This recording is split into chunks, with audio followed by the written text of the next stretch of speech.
Mbote le sous bande kobalandi ya to comme wapi. Joyeux Noël et bonne fête. Bonne année 2022. Bande ko nyos balinga ko lia makambo ya malamu. O balinga ko yoka ba résolution. Ya bande ko to comme wapi. Nous sommes de retour. Moi quelques jours, tu es dans moi, hein? O yika ngezo zalara. Mais to zongi siko. Tu ko solo la, ko dife bino, ko fongo la banda mboka miso, bo comprendre mboka na biso, to uti wapi. To kende wapi, to komipe wapi. Makonza mboka Kasai, Mbujimai wabalengela. Et comment Mbujimai moufwa. Sassim est remplacé Miba.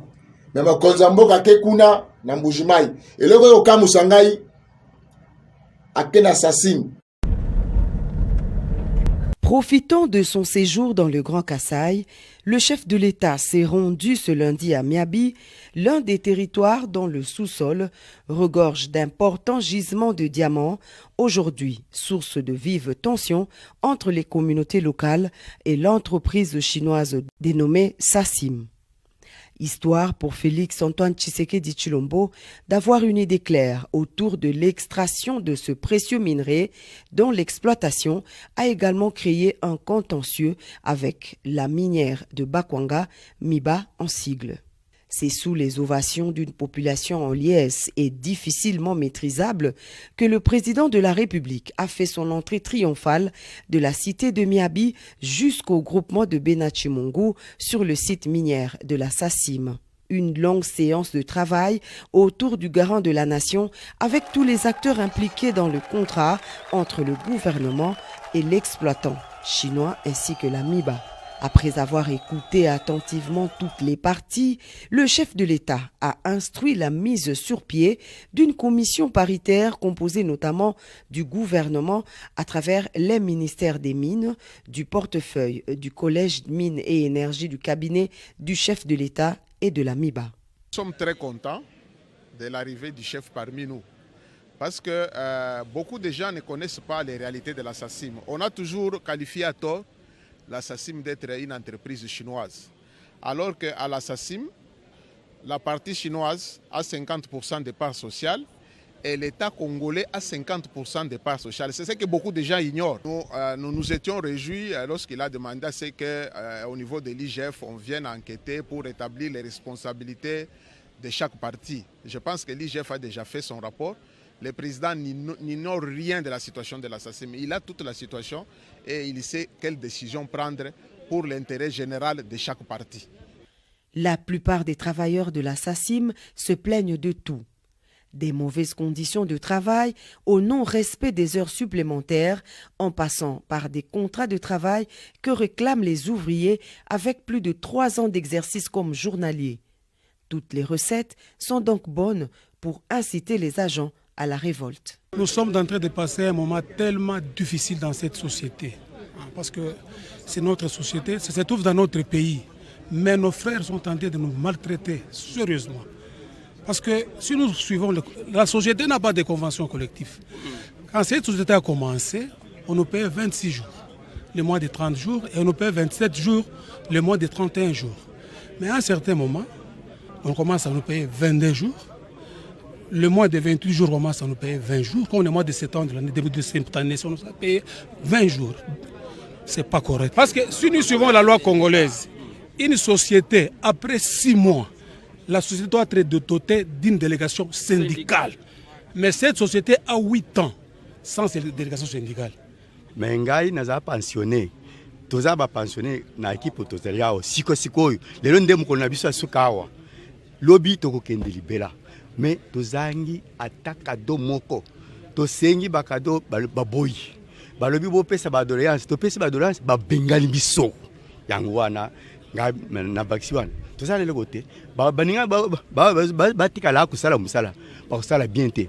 Voilà pourquoi le chef de l'État appelle au respect des engagements de la part de la société chinoise, surtout en termes des actions sociales en faveur de la population, allant de l'embauche à l'électrification en passant par la construction des forages d'eau.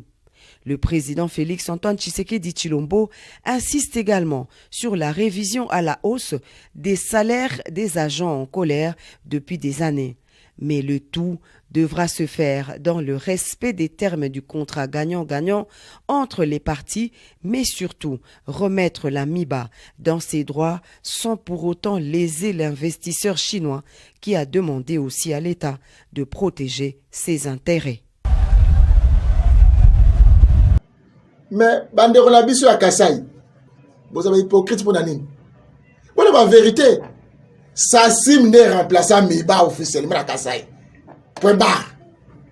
Sassim n'est à Somba MIBA. Point barre, c'est tout. Oh, t'es Sassim, t'es. Comment fait-il société à Bapaya? Bakabola Kambongo Ndeng Moko na gouvernement à Congo. Et puis entreprise yango Sassim. Sassim, entreprise Sassim, et c'est la délégation syndicale T. Donc les syndicalistes va le barater. Bah c'est la raté, bah le belé bah taper, bah c'est la répéter. Bah engagé rapide bah congolais té. Bah bon ça ranzi la té, bah tongani école, bah ça que le remont bah congolais té. Entreprise modèle nin. Ngai congolais, n'a ça entreprise en Belgique, n'a foutu à taxe té. N'a refaire souffrir bah na Belgique, n'a ko scroquer. N'a refaire dans la Belgique bah refouler ngai. Bah ndeko ngai n'a ko kanisa mobutu c'est ce ko wende wa zabanga. Na Mbujimai, mais les Chinois héros bazone ko sala loso na Chine. Les Chinois héros, mais les bazongeli ko sala loso na Chine. Comme ça tout Congo ekufa. C'est pas normal. Entreprise ya biso. Mabele na biso, diamant ya biso ba congolais. Bana mboka ba ko souffrir. Makonza mboka longwe wana, Mbujimai, Miabi, Kabeaka Mwanga, Akesikoyo, Lomami. Mais là, on a reçu la province de Lomami, Mokonzamboka, Batu Bazo, Kunabo, Landanga bien. N'a aucun chile gelou, Balobi, Bazo, Landela, Misala, Mongo et Bimaki, pour la province de Lomami. Té, Mokonzamboka, Ba conseiller n'a pas embrouillé, té, Bande connaissent bon Landanga, Bokebi. Dossier à Lomami, ils ont dossier, il y a un groupe de gens. Ba commissariat province de Kola, Nakuna Bango, boutique. Ba liambongo ya ba congolais mbonga l'état les autres ba immeuble mituka na ko bala base na kisasa. Il faut que la jeunesse la Bible ezala mutu moko bande ko landa Yesu Masia. Yesu ayebisi pour landa ngai zo bilo ronyoso zo ki abatu zongisa. Biso to le biboye. Avant to koma na makambo tile gelou. Mbongo ya nzela ya Kabinda Mbujimai eza wapi?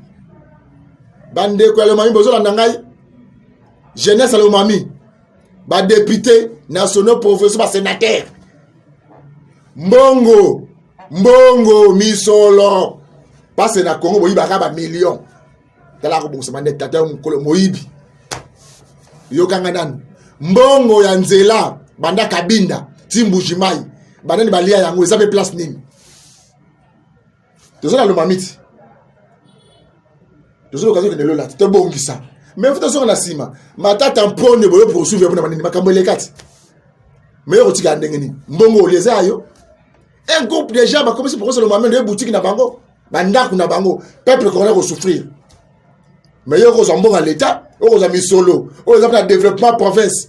Le mami, et ça télévision malongate. Le mami, et ça dans la boulangerie industrielle té. Le mami ba immeuble les athées. Le mami Nzela malonga ezalité. Le mami l'autre lik ezalité. Le mami ba le lanzala. Souffrance. Et cause à la province les plus enclavée, province les plus réclée en Mboka Congo. Le mami. Mais ça bat en bongi. Parce que ba partout dans Mboka le mami. Bande kolanga te fona misu. Mokonza Mboka zakuna. Bon le bana vérité. Nana bloqué développement le mami. Nana ko freiner ba le mami. Misolo ezawapi misolo ya nzela Kabinda Mbujimai misolo ezawapi na asina wana tokosola makama malamu kaka lelo tobeta masolo Ituri bomo na lieutenant général Luboya ndenge kosala musala malamu ba Kadeko ba milicien Kadeko moto bazwaki ya na bien moto tana lobaki awa na province Ituri général Luboya Kashama. Tant on a le lieutenant général le boya Kashama le bike armée azasu na motema te papa maman benda mona matoyi boko comprendre ngate kaka na émission o boko mona ba avancer ba milice ndenge FRDC akosala malamu akopousse akokanga akosilisa criminalité oyo bale koreje kuna professeur Ituri kimi kokota ba territoire ba ko récupérer ba village eux ezaki écarcéré et pas bangunia ba yini ya peuple congolais ba kozwa yango botala lieutenant général Kashama Luboya félicitations longoni na yo musala kosala pona ba imboka ba kongomani to robeta pe mo asolo muke ba ministre na quelques députés muke ba kosala mo ba magui mike na kisasa na Congo particulièrement ba ministre to ba kolanda ngai botika mokoloto ministre économie ba periode na yo wana so ba nkwayo metali bisote ba tete ba kosala wana mana ebisa ka yo boyo sa ministre économie misolo oyo ko bimisa kuna na Namibie oko kotika so souvenir na ministre économie bo simba ka boîte de bateau de pêche ngala zena Nord Kivu ya kende Bukavu to mona ndenge ba laki ba poisson ba okufa nga ko kusi 50 na liaka periode 50 dash na zena ngobo na liaka mbisi mako asa na Namibie kuna ba liaka poisson biso liaka oyo ba makila wa mikie wana ba poids 12 bande ko na ngato sosola ko to linga mboka Congo awa lelo na ye na mire de lamentation na ko yambela bine mama nièce ayina doléance ayi bande ko na ye ba yimboka ba kongomani na passe o ekomeli bande ko mitema mawa anepe asiga ngo yo to kokota soko ko sunga ye so po ko benga na téléphone bomeka ko sola na ye italinga ite mais ngai na ya ko tsena disposition na bino pour tra mama nièce nini oyo meme na plateau na biso mais avant to ko papa na ye na lingi bola na sikoyo quelques réalités réaction botala kuni na professeur Ituri lieutenant général Luboya Kashama nega kosala musala kitoko elongo na FRDC botande kadeko azu pour des escapettes mbangu oyo bakangami oyo pa koyoka te boloko oyo po alinga yoka toyebisaki bino déjà papa mama boya botika manduki baleki na sibo kolanda biso kuna na professeur Ituri botika manduki boya te solola ba école ezali misala ezali tokope ko intégrer bino kata armée bo za utile na mboka Congo mais soko te mato emangongi armée eza na motema te bolanda quelques réalisations réalisation makama lamo FRDC ko sala kuna professeur Ituri quelques réalisations il y a gouverneur militaire lieutenant général Kashama Luboya. Un exploit de plus pour le FRDC, engagé dans la traque des ADF sur la RN4 afin d'imposer la paix et restaurer l'autorité de l'État sur cet axe routier d'une importance économique. Sous le commandement du général Mugisha Mulek, 7 éléments ADF MTM ont été neutralisés et 2 armes AK-47 récupérées lors d'une opération de l'armée en profondeur le dimanche dernier au village Bandimbesi à 18 km de Komanda. Occasion pour les porte-paroles de FRDC en Ituri, le lieutenant Julien d'appeler la population à continuer de faire confiance en son armée. La détermination des forces armées de la République démocratique du Congo à poursuivre l'ennemi, à les détruire et sans faille. Et cette détermination se renouvelle du jour au lendemain.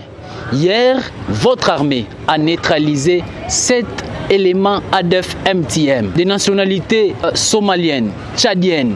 Au-delà de leur neutralisation, les forces armées ont récupéré plusieurs armes de guerre hier et avant-hier. Pour le moment, les forces armées maîtrisent la situation et poursuivent les opérations de neutralisation contre ces renégats qui sont à la base de l'insécurité et des terreurs au sein de notre population.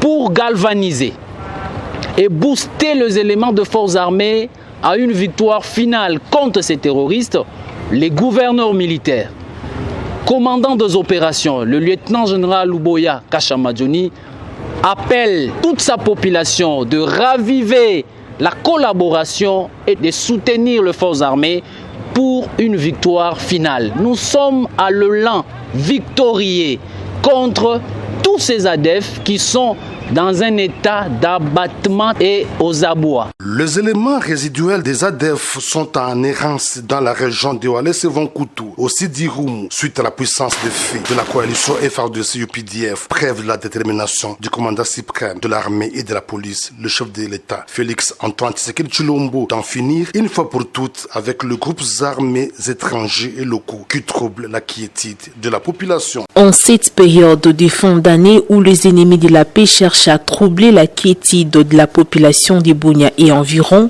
les dispositifs sécuritaires sont renforcés par le service des défenses et des sécurités conformément aux instructions données par le gouverneur de l'Ituri, le lieutenant général Luboya Kashamadjoni, pour permettre à la population de passer les festivités dans un climat apaisé. Assurance du maire policier de la ville de Bunia au cours d'une parade civilo-militaire tenue à Moudipela, l'un des quartiers les plus chauds de la ville. Le gouverneur de province, le lieutenant général Johnny Luboya Kasham, a constaté que dans cette commune, la commune de Chari, il y a un peu de problèmes. Il m'a délégué pour venir m'entretenir avec cette population, juste pour la conscientiser. Et vous savez, ce moment de fête est un moment pas comme les autres. J'ai dit même aux policiers de laisser les gens vaquer à leurs occupations, de laisser les gens fêter comme il se doit, de ne pas tracasser les gens. Que les gens fêtent, parce que même si nous sommes en état de siège, mais nous n'assaisons pas les gens. Les gens doivent fêter comme il se doit. À la population, les commissaires supérieurs principal Chabine John demandent de dénoncer tout mouvement suspect. Nous demandons à la population de collaborer avec nous. Nous ne sommes pas des magiciens pour tout connaître. Que la population de la ville de Bunia collabore avec les services de l'ordre. Si une fois cette collaboration est franche, on mettra hors d'état de nuire tous ces fauteurs de troupes. Signalant que les services de défense et de sécurité travaillent nuit et jour en Ituri pour faire échec au plan de bandits armés aux abois et dont les raisons criminelles ne cessent d'être démantelées depuis l'instauration de l'état de siège. On a besoin de Congolais. Félicitations. Il y a eu un mot, le Tnagil Ngongo. Moussala Kitoko. Bon, continuez bien bongo. Ba comprendre que c'est ba Congomani, ils ont des soldats, ou ba souci en boka na bango Congo. Ba monsieur ba critiquer, ba politicien, ba sénateur, ba député, bolon l'état de siège. Ba yebi ba za complice na makambo ko sema kuna ba est du pays. Mais na professeur Ituri, gouverneur militaire à l'axe de quoi il est capable. Continuer bien boyer. Lieutenant général Kasha Maluboya, ko boss na ba na Congo te. Ba pétrole na tapo na biso ba Congolais. Moussala Kosala, Moussala Malam. Les bango ba Congolais, tout ba Rolanda yo à la loupe. Tina suka, tu peux comme na Uganda, na frontière. Nde to suki wana. Mama Niès Mbote. Mbote papa. Nini mimi na plateau na biswa.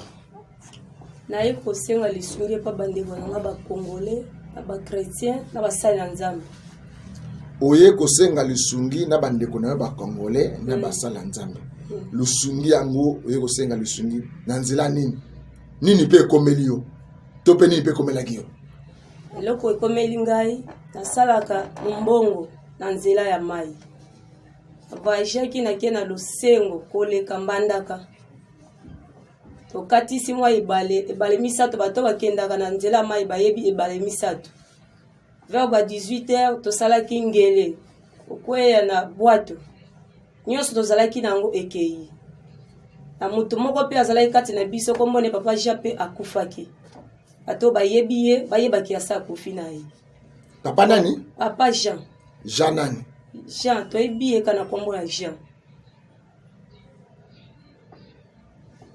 Nzambe abikisi biso angu na ye kozongisa mémoire na yebi bien ke na kweki na mai babimisinga na ye kofanda na raisonner oyanga ekei me ya bato pezala na kati na defai pona bandako tourner pe nango e bandeko kosunganga pe makasi makanisi esila kinga azaki même na tension ko miboma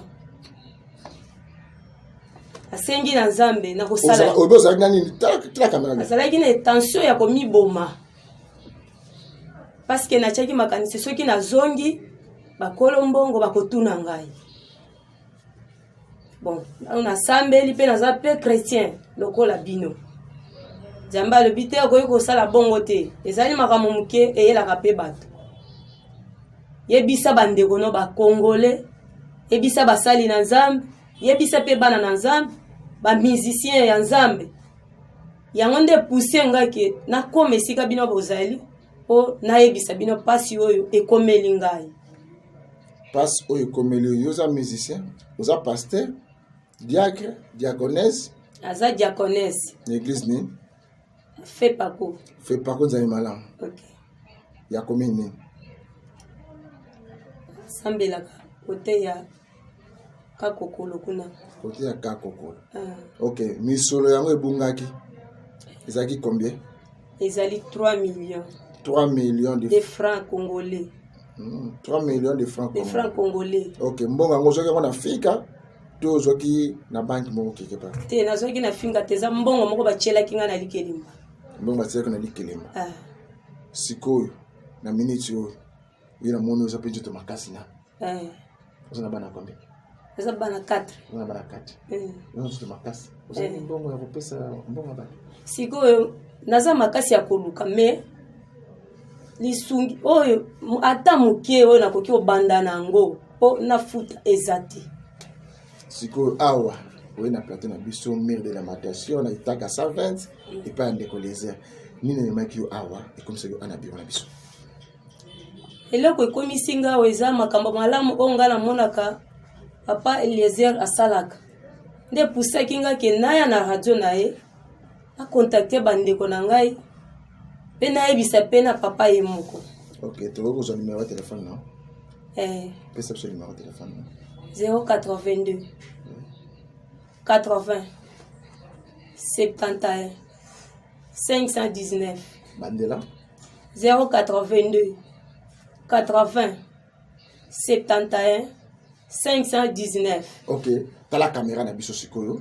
Opesi kombo na yo nga mama Niès Boyboye na ye liboso na bino po ete na kokite ezali commerçante na soki mbongo bato na nga mona kanaki voyage mbongo ebungaki nga ya na ye liboso na bino oyo nyonso asimbami na message na pesi bato mitema malo so boki kosunga ngai na longwa na libulu na zana yango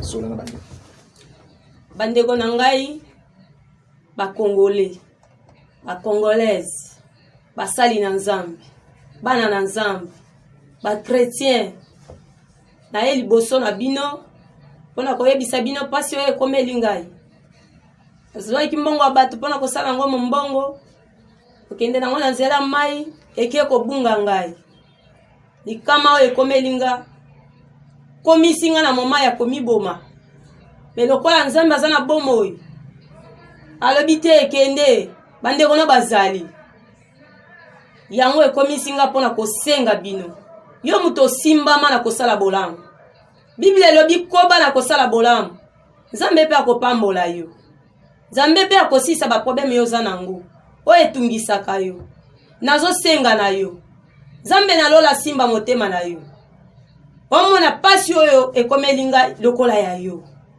kokanga motema te bimisanga na libulu oyo Nzambe na tindi nga ya simi motema na nga pona koma esika oyo naza na esika mususu ya kokende te basali na Nzambe bokangela motema te naza mundimi ata koko senga na Nzambe akolakisa yo bomoi na ngai nazo senga na bino Satan apensenga makasi afrape ngai pona kosimba kondima na ngai me lokola bino bozali Nzambe apesi bino biloko pona kosungana na baoyo baza na pasi baoyo bazolela azalaka kofanda na ndako pamba te na lukaka me conséquence ekutani na ngai nazo senga na bino ba congolais ba congolaise ba musicien sali na Nzambe abunji walesa zali wapi pasi ekomeli ngai sunga ngai bimisanga na libulu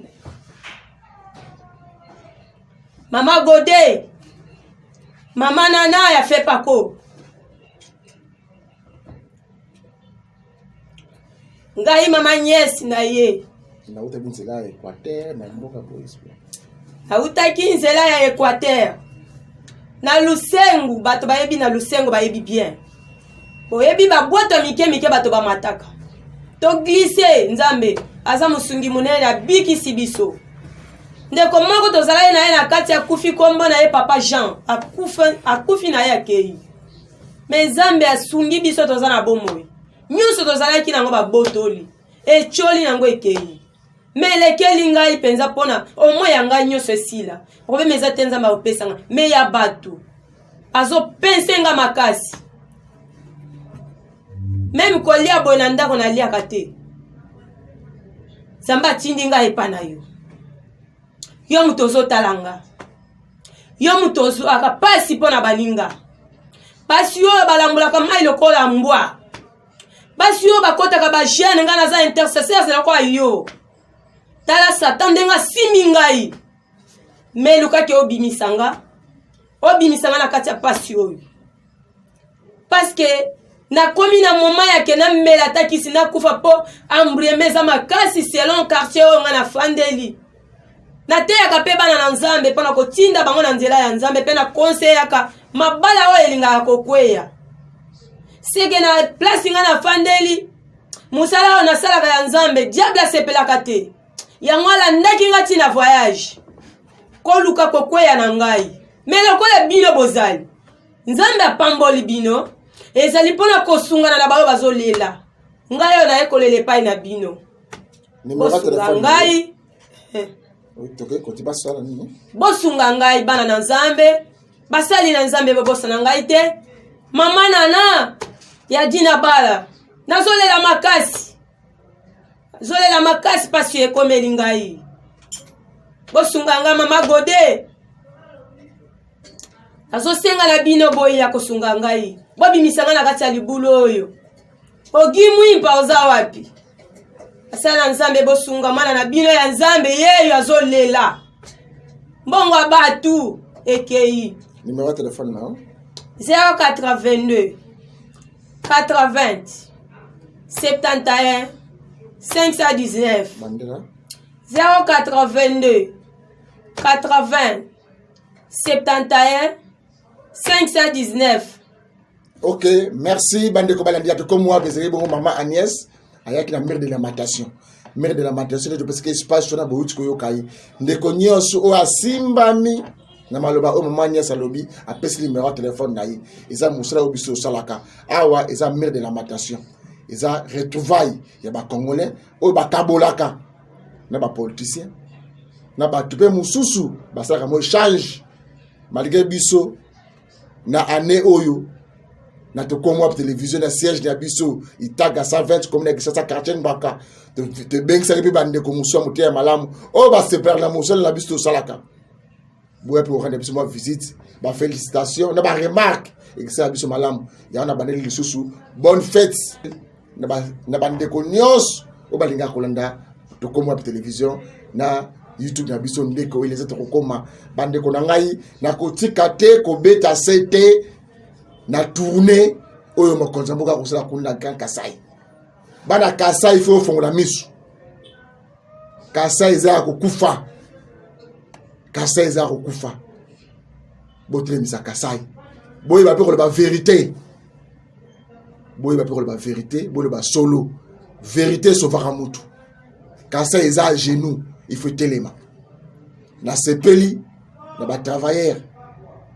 na ba retraité assassin ne ba le vérité que a ba engagé ba tuté a ka ba journalier a ba zo congolais na valeur ten assassin donc assassin et comment dans Miba comme assassin c'est clair Miba ils ont pas assassin alors il faut frapper ne pas la bête ma solo à Kabinda kuna na province le mami nani ya liambongo ya mbujimai nzela mbujimai ti Kabinda ozi katanda ti Kabinda nina liambongo wana makonza mboka sali nzela wana ngana beta nzela na ça ba image bo se référer ba image la laksa la uti kata ngadajika nazo kota Kabinda moko yema ko to vivre ngwa mutu ke zo baluka ya mule beta o comprendre que Kasai donc comme existe mon colonie o yema ko to vivre tant que zo le babo ka so sa ba fati nana ba professeur Kasai bande ko Kasai soit disant ba leader na kisasa bazana banda kute bazana ba immeuble te kuna batiki nini